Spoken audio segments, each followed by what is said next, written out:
بسم اللہ الرحمن الرحیم۔ السلام علیکم میرے پیارے معزز ناظرین۔ پیارے معزز ناظرین، آج میں ایک بار پھر سے بریلویوں کی ایک بابے کو لے کے آپ لوگوں کی خدمت میں حاضر ہوا ہوں۔ انجینئر محمد علی مرزا صاحب کا کہنا ہے کہ بریلویوں کا یہ جو بابا ہے، بریلوی ویسے شرک میں سب سے پیش ہے، شرک میں انہوں نے کوئی کسر نہیں چھوڑا ہے، لیکن یہ جو بابا ہے نا، یہ سب سے بڑا شرک کرنے والا بابا ہے۔ یہ بابا کون ہے اور کیا کیا شرک کرتا ہے؟ تو چلیے آئیے انجینئر صاحب کی باتیں سنتے ہیں اور ویڈیو کی طرف بڑھتے ہیں۔ لیکن میں اپنے پیارے معزز ناظرین کو، اپنے دوستوں کو، اپنے بریلوی بھائیوں کو یہ کہتا ہوں، انجینئر محمد علی مرزا صاحب پہ آپ لوگ خواہ کی بغض کی نظر رکھتے ہیں۔ انجینئر محمد علی مرزا صاحب پہ آپ لوگ خواہ بغض والا نظر رکھتے ہیں، لیکن انجینئر محمد علی صاحب ایک مسلمان ہے۔ ایک مسلمان کا مسلمان کے لیے دل جلتا ہے۔ ہر مسلمان یہی چاہتا ہے کہ میرا دوسرا مسلمان بھی جنتی بن جائے۔ جس قوم میں، جس فرقے میں یہ جو مشرکانہ فعل ہوں گے، یار وہ کدھر جنت میں جائے گا؟ اللہ تعالیٰ سارے گناہ معاف کر دیں گے، لیکن یہ شرک والا معاملہ یہ معاف نہیں ہوگا۔ اس لیے انجینئر صاحب اس طرح ڈٹے ہوئے ہیں کہ باقی یہ جو دوسرے لوگ ہیں شرک پہ لگے ہوئے ہیں، یہ راہ راست پہ آ جائے۔ بریلوی حضرات جو اکثر و بیشتر انجینئر صاحب کو اپنا دشمن سمجھتے ہیں، لیکن اصل میں دیکھا جائے انجینئر صاحب ہی ان کا حقیقی دوست ہے۔ تو چلیے آئیے ویڈیو کی جانب بڑھ کے ویڈیو دیکھتے ہیں انجینئر صاحب کیا کہہ رہے ہیں۔ تو اللہ تعالیٰ فرما رہا ہے کہ جب پہلی دفعہ کسی کو بات سمجھ آ جائے، اس کے باوجود وہ ہٹ درمی کرتا ہے نا، پھر اللہ تعالیٰ سے بات سمجھ ہی نہیں لگنے دیتا۔ اچھا، یہ اب اللہ کا فیصلہ ہے، بعض اوقات اللہ تعالیٰ کسی کو ڈھیل بھی دے دیتا ہے۔ اب یہ اللہ کا فیصلہ ہے، کسے اس نے ڈھیل دینی ہے، دوبارہ چانس دینا ہے، اور کس کو پہلی دفعہ میں پکڑ لینا ہے۔ یہ مولوی تو سارے جکڑے گئے ہیں پہلی دفعہ میں نے دیکھا ہے۔ اس کی وجہ یہ ہے کہ انہیں بالکل صحیح بات سمجھ آ گئی ہوتی ہے۔ عام آدمی کو تو پھر بھی کوئی نہ کوئی ایمبیگوٹی رہ جاتی ہے، کوئی بالکل دھندلی سی تصویر آتی ہے، وہ بیچارہ پھر سوچتا رہتا ہے کرتے کرتے۔ لیکن مجھے بتائیں، جو بندہ قرآن کی آیات آدھی لکھے، آپ کیا سمجھتے ہیں یہود و نصارہ تحریف کر دیں تورات اور انجیل میں، ان پہ تو اللہ کی لعنت پڑے، اور مسلمان قرآن کی آدھی آیات لکھیں یا قرآن کی آیت لکھ کے اس کے ترجمے کو صحیح کرنے کے بعد اس کی تفسیر اس کی بالکل الٹ لکھ دیں، تو ان پہ لعنت نہیں پڑنی؟ پڑتی ہے ان پہ۔ یعنی مفتی احمد یار خان صاحب نعیمی نے سورۃ القصص کی آیت نمبر 44 ڈسکس کی حاضر و ناصر کے مسئلے میں۔ ہر جگہ وہ تعویل کرتے آئے، سورہ ال عمران کی تعویل کی، اے نبی الاسلام تم وہاں موجود نہیں تھے جب وہ کلمے ڈالی جا رہی تھی کہ کون کفالت کرے گا مریم کی۔ اسی طریقے سے قرآن میں آیا کہ تم وہاں موجود نہیں تھے جب ہم نے موسیٰ علیہ السلام کو کوہ طور پہ بلایا، اور اللہ تعالیٰ یہ بات دلیل کے طور پہ مشرکین عرب کو پیش کر رہا ہے کہ یہ پیغمبر اس وقت موجود بھی نہیں تھے، تب بھی یہ پوری ہسٹری صحیح بیان کر رہے ہیں، کسی سے پڑھے ہوئے بھی نہیں ہیں، یہ ان کی پیغمبری کی دلیل ہے۔ اس آیت سے ان کو یہ ٹینشن پڑ گئی کہ حاضر و ناظر کی نفی ہو جائے گی، کیونکہ یہ تو کہتے ہیں اگلی امتوں میں بھی حضور حاضر و ناظر تھے، تو ہر جگہ یہ پتہ کیا تعویل کرتے ہیں کہ اس در تو یہ آیا ہے کہ نبی وہاں موجود نہیں تھے، یہ نہیں آیا کہ دیکھ بھی نہیں رہے تھے، اللہ کے پاس تھے، وہاں سے بیٹھ کے دیکھ رہے تھے، اور آج بھی مدینہ شریف میں قبر اطہر میں ہیں اور ہمیں وہاں بیٹھ کے دیکھ رہے ہیں۔ لیکن قرآن میں ایک آیت ایسی تھی جو ان کی عقیدے کی موت تھی، وہ یہ سورہ قصص کی آیت تھی، اور اس کو تو اس آیت کو قرآن سے نکالنا تو ممکن نہیں تھا۔ اور ڈاکٹر سرار صاحب والی بات کہ اگر اس کتاب کی حفاظت کی ذمہ داری اللہ نے نہ لی ہوتی نا، کیونکہ اس کتاب کے بعد کوئی پیغمبر نہیں آنا تھا نا، ختم نبوت کی وجہ سے یہ متقاضی تھی یہ چیز کہ قرآن کو محفوظ کیا جاتا، تاکہ نبی کا خلیفہ دنیا پہ ہو قیامت تک کے لیے۔ انا نحن نزلنا الذکر وانا لہ لحافظون۔ تو اگر یہ نہ ہوا ہوتا نا تو مسلمانوں نے اس کے ساتھ کام ڈال دینا تھا، اور ابھی بھی صرف ترجمہ، یعنی اس کا ٹیکسٹ عربی والا بچا ہوا ہے، ترجمے میں اور تفسیر میں انہوں نے اب بھی ڈنڈی مار دی ہے، اور اس کی یہ پریکٹیکل مثال وہ لکھتے ہیں وَمَا كُنْتَ بِجَانِبِ الْغَرْبِيِّ، اور اے نبی آپ وہ مغربی جانب نہیں تھے اس کوہ طور کی، اذ قضینا الی موسی الامر، جب ہم نے موسیٰ علیہ السلام کے اوپر وحی کی. آپ وہاں موجود نہیں تھے. باقی بھی ہر جگہ یہ آتا ہے نبی تم وہاں موجود نہیں تھے. یہ کہتے ہیں یہ حاضر کی نفی ہے، ناظر کی نہیں. حاضر کہتے ہیں موجود ہونے والا، ناظر جو دیکھ رہا ہو.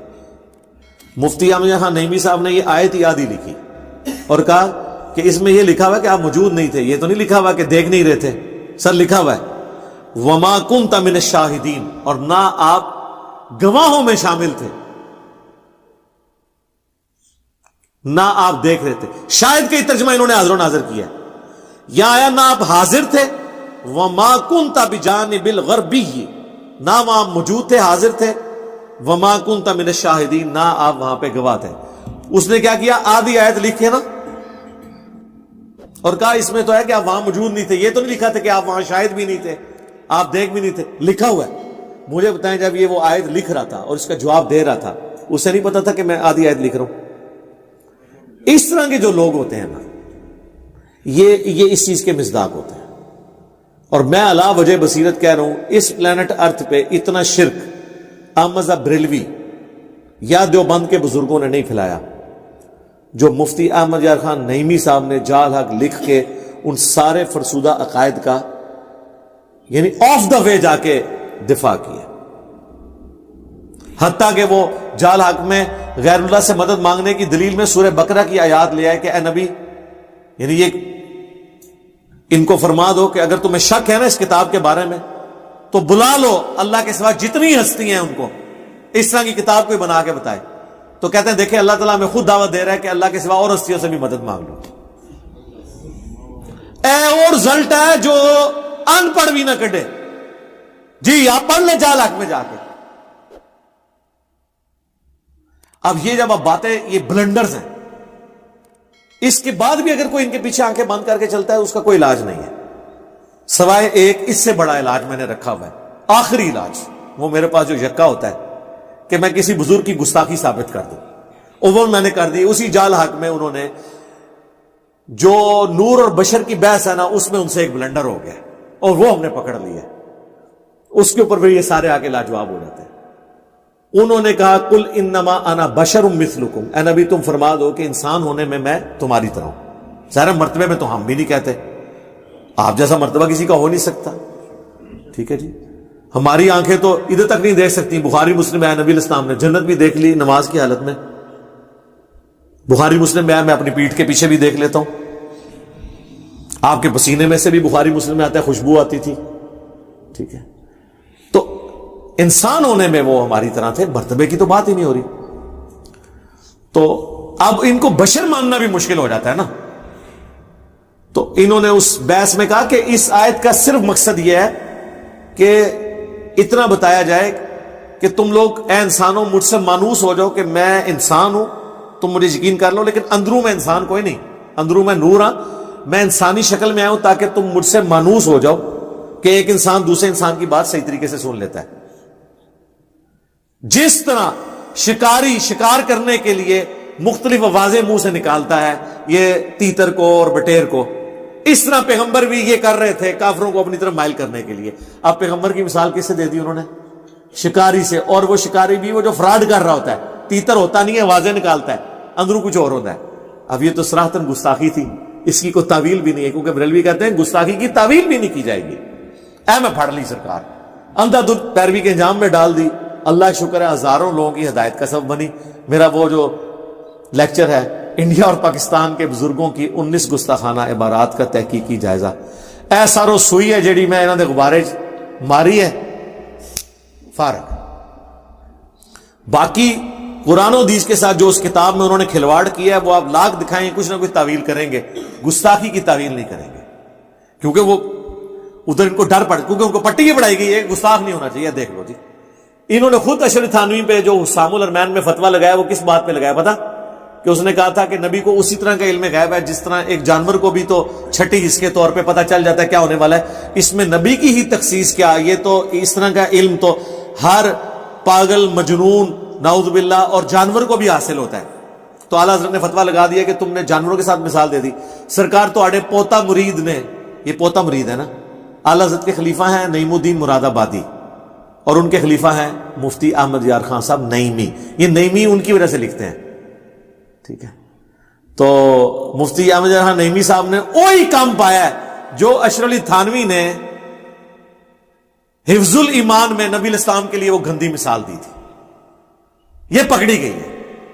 پھر اس میں اتنا ترویا ہے کہ انہوں کو بچنے دی راہ نہیں ہے.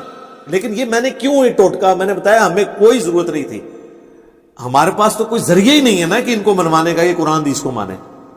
تو آخری حربہ یہی ہے جو اعلیٰ حضرت سے ہم نے سیکھا ہے کہ ایک کتاب لکھ دو سام الارمین 1905 وچ, چک دو پورا دیوبند مدرسہ اور انہوں نے مولوی, ٹھیک ہے. اج تک وہ جان نہیں چھڑا سکے.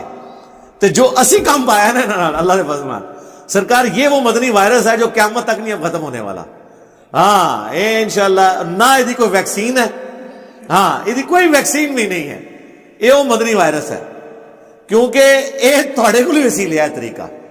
اگر آپ اس کا علاج کرنے کی کوشش کریں گے تو پہلے آپ اسام الارمین کو غلط کہیں گے, وہ آپ کہہ نہیں سکتے, ٹھیک ہے. تو یہ اللہ کا شکر ہے, یہ ہمیں مجبوراً کرنا پڑا. تو میرے پیارے محترم ناظرین, یہ تھا ہمارا آج کا ویڈیو. ہم امید کرتے ہیں کہ آپ لوگوں کو ہمارے ویڈیوز پسند آ رہے ہوں گے. تو آپ لوگوں سے گزارش ہے کہ ہمارے ویڈیوز کو لائک, کمنٹس اینڈ شیئر کیا کریں. اگر آپ ہمارے چینل پہ نئے ہیں تو چینل کو سبسکرائب ضرور کیجئے گا. ملتے ہیں ایک ایسی ہی ویڈیو کے ساتھ, تب تک کے لیے اجازت دیجیے. اللہ حافظ.